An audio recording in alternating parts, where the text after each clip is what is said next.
¿Qué tal, amigas y amigos? El día de hoy voy a responder a una pregunta que algunos de ustedes me han hecho y tiene que ver con los tres nombres de Jesucristo: Emanuel, Jesús y Mesías.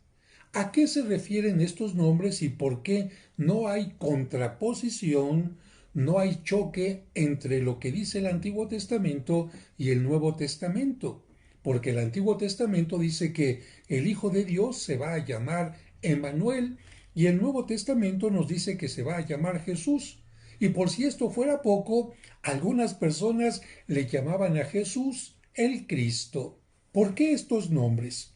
Antes de entrar en el tema, yo te quisiera decir que en nuestro tiempo los nombres son como una especie de etiqueta que no tiene nada que ver con la personalidad de alguien. Incluso me da risa que algunas personas dicen, porque ya le pusieron el nombre tal a esta persona, ya va a ser así, como si el nombre marcara su destino. No, más bien es la persona la que le tiene que dar, digamos, fuerza a su propio nombre.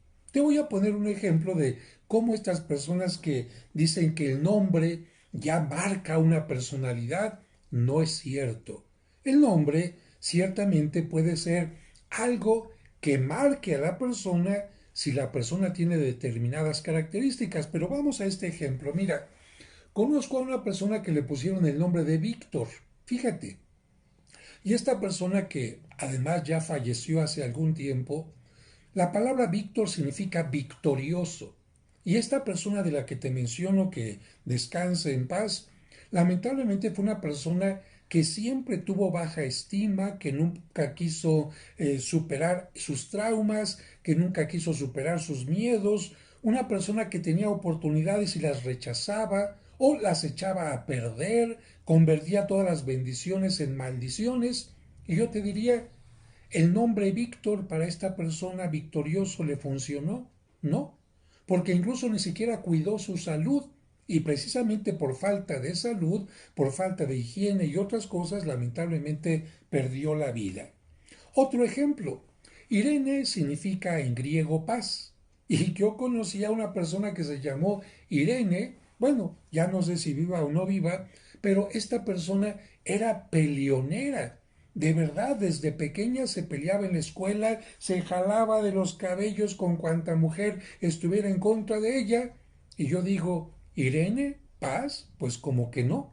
Como que el nombre no estaba marcando a la persona, no estaba indicando a la persona, no estaba siendo la esencia de la persona.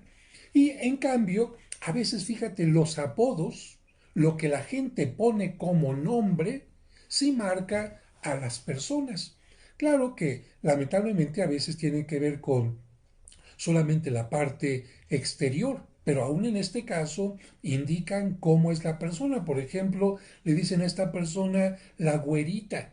Ah, está indicando tiene el cabello rubio. O a esta persona le dicen quizás el gordito. ¿Por qué? Pues porque está pasado de peso. O el flaquito. O incluso le dicen el de los lentes. O le dicen el creativo. Fíjate, estos títulos, vamos a llamar así, son como nombres que sí indican lo que es la persona. Bien, en el caso de la Biblia, no se trata de poner simples nombres bonitos. Ah, para que sientan que soy europeo, me voy a llamar Darwin, me voy a llamar Edwin, me voy a llamar...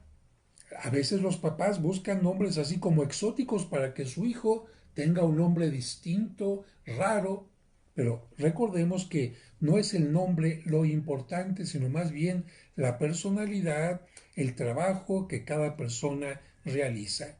En el caso de la Sagrada Escritura, y sobre todo de Cristo, el nombre no llega como una etiqueta pegada, como algo ajeno a Él, sino llega para indicarnos cuál es la esencia del Hijo de Dios, cuál es su característica principal, a qué viene al mundo. Y vamos a comenzar primero con el nombre de Emanuel. Y voy a utilizar la Sagrada Escritura que está aquí ya sintetizada en las lecturas de Adviento. Fíjate lo que dice claramente esta lectura de este día. Del profeta Isaías capítulo 7.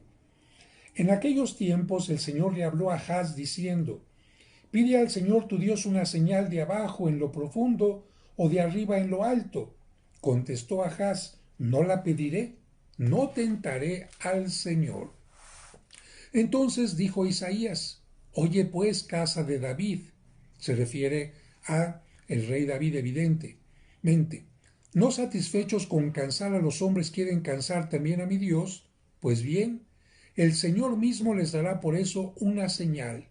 He aquí que la Virgen concebirá y dará a luz un hijo y le pondrán el nombre de Emmanuel, que quiere decir Dios con nosotros.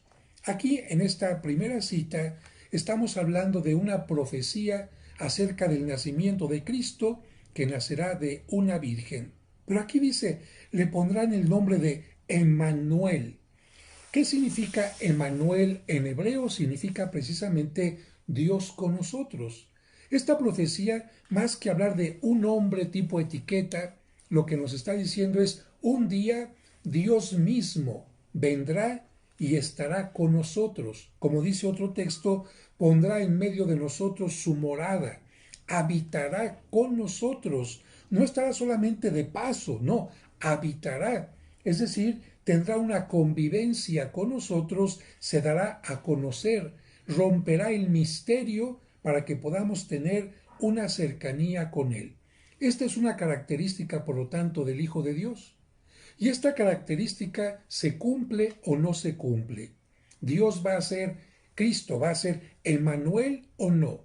Bueno, si se encarna en el vientre de María Santísima, si nace en medio de este mundo con limitaciones, si convive con su familia y con la población de Nazaret, si crece y predica, si entrega su vida por nosotros en la cruz, etc., ¿tú crees que este nombre se adapta a él? Claro, podemos decirle al Hijo de Dios, Emmanuel, porque Él ha venido a estar con nosotros y Él sigue estando con nosotros. ¿Cómo? Bueno, en la iglesia, pero particularmente en la Sagrada Eucaristía.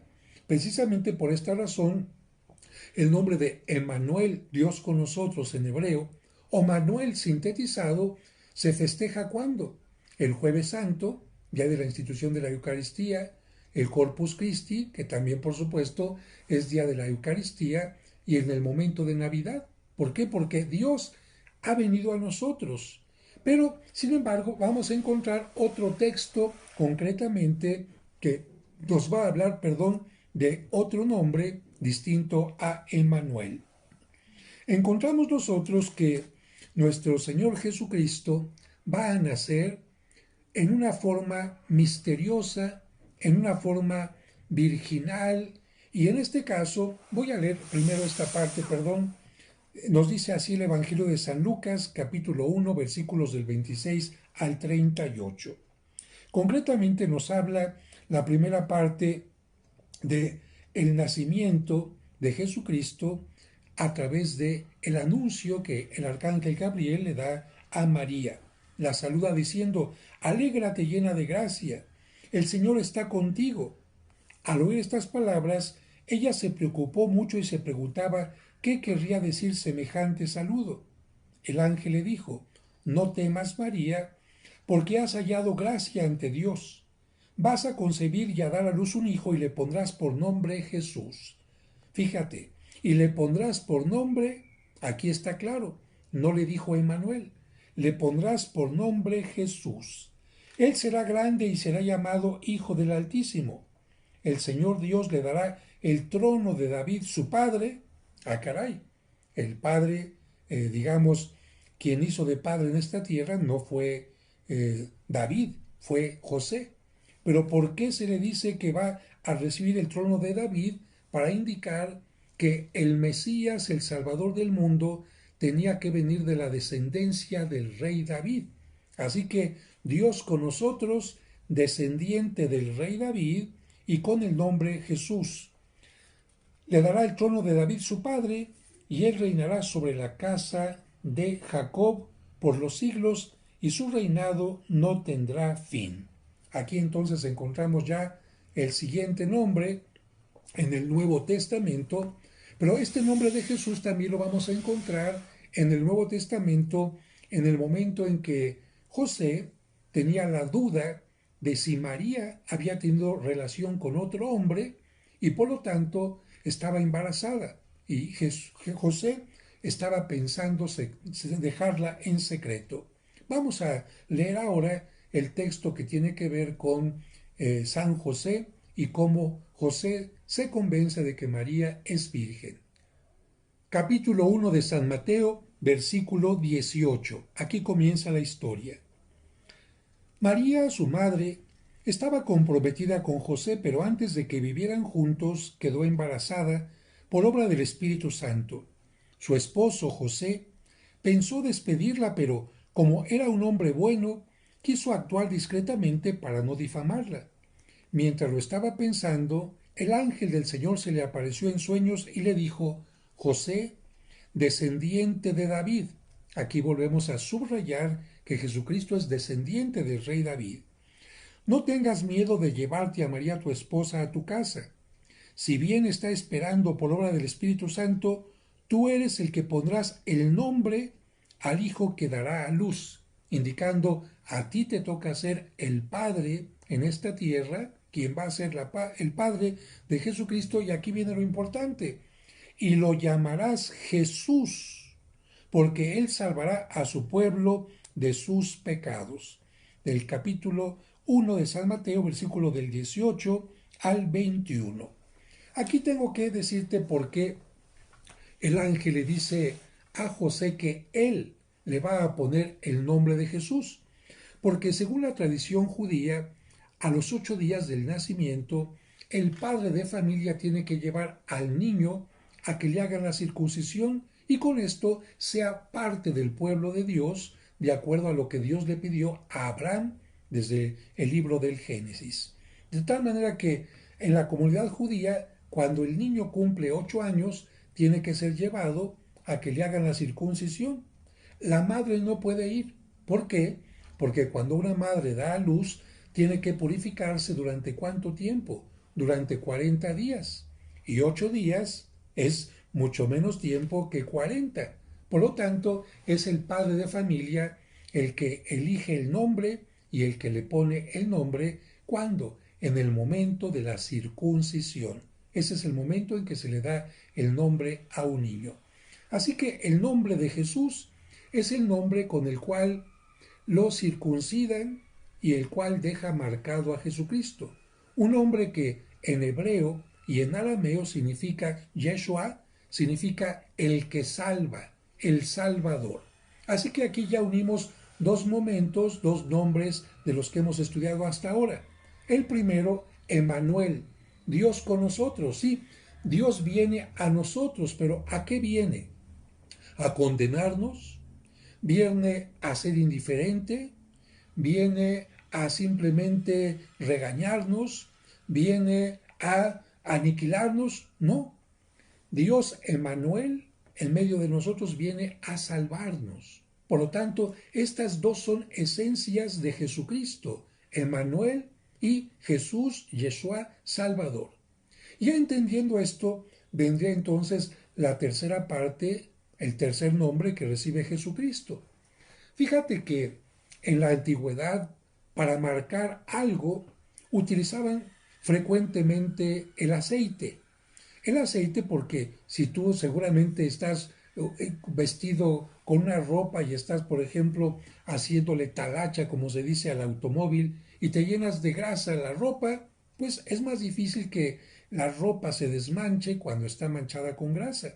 Incluso algunos ritos del Antiguo Testamento tenían que ver con marcar con aceite una piedra o alguna cosa para que de esta manera quedara marcada para siempre y no se borrara aquella marca, como para decir, es una huella indeleble. Así se utiliza esta palabra ahora.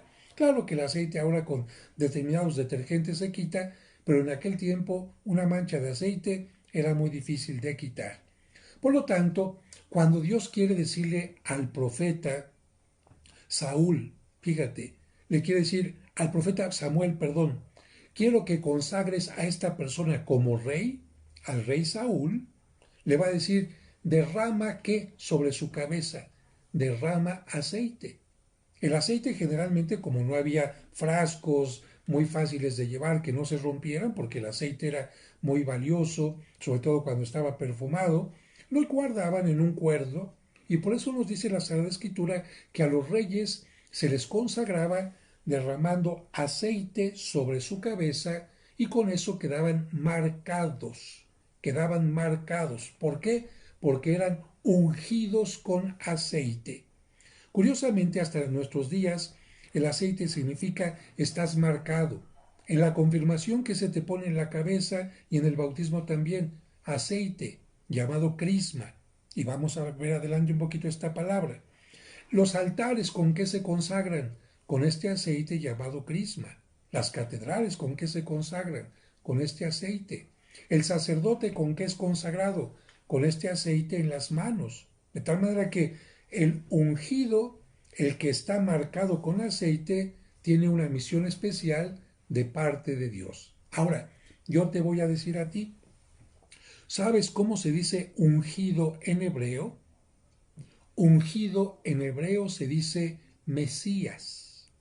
De tal manera que si un rey era ungido, era un Mesías. Tenía que traer salvación, justicia para el pueblo, bienestar y sobre todo ser alguien que fuera como puente ante Dios. El ungido. El profeta ungió al rey Saúl. Saúl era un ungido. David fue ungido también. Salomón, todos los reyes, por lo tanto, ellos eran ungidos. Pero ¿sabes cómo se dice ungido en griego? Fíjate, ungido en griego se dice, ya dijimos en hebreo, Mesías. Va pasando una ambulancia por aquí, si la escuchas no te distraigas. Bueno, Mesías en hebreo. En griego se dice Cristo. Cristo. Entre todos los ungidos, entre todos los marcados por Dios en el Antiguo Testamento y en el Nuevo Testamento, entre toda la Biblia hay uno que es el ungido de los ungidos, el Mesías de los Mesías. Y por lo tanto, esta palabra se adapta con letras mayúsculas a Jesús. Y por esta razón, cuando alguna gente veía que Jesús predicaba de tal manera y hacía tales milagros, decían, no, no hay duda, no me cabe la menor duda. Este Jesús, este Salvador, este Emmanuel, es el Cristo, el que ha venido al mundo a traer la salvación. Por esta razón, como le gritaban a Jesucristo, tú eres Jesús, tú eres el Cristo, en ti creemos, sabemos que tú has venido a salvarnos. Y bueno, en medio de este ruido de ambulancias que van pasando aquí en mi oficina, porque no es un estudio profesional, nos queda muy claro lo siguiente.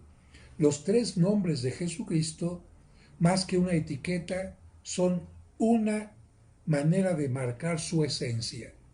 Jesús es el Emmanuel, el que ha venido, se ha encarnado para estar en medio de nosotros. Jesús, Yeshua, ha venido al mundo, se ha encarnado para salvarnos. Y Él es el que ha sido ungido no con aceite, porque ese aceite que se ponía en la cabeza de los reyes, de los profetas, de algunos, era para indicar el Espíritu Santo está en ellos. Jesucristo no necesitó ningún aceite para ser ungido por el Espíritu Santo, para poder hacer que este Espíritu Santo estuviera en medio de nosotros. Por esta razón, entonces le llamamos Jesús el Cristo, o bien, en una forma, digamos, sintetizada, Jesucristo. Por lo tanto, si alguien dice, yo no creo que Jesús sea Dios, bueno, podemos decir, quizás este nombre no diga mucho para ti, pero que alguien diga, yo no creo que Cristo sea Dios, sería una cosa rara, porque al decir la palabra Cristo significa estoy reconociendo que es el Hijo de Dios, pero creo que no es Dios, sería un poquito complicado. Pero bueno, aquí no quiero entrar en más discusiones, simplemente recordar que este video, quizás un poco larguito, fue para indicarte por qué estos nombres, Jesús, Emmanuel y Cristo, no se contraponen, sino forman parte de toda la esencia de Jesucristo. Si les gustó el video, pónganle like y compártanlo, por supuesto, con sus seres queridos. Y disculpen que no esté en un estudio y de repente se metan algunos ruidos que pueden ensuciar un poquito nuestro video. Que Dios les bendiga.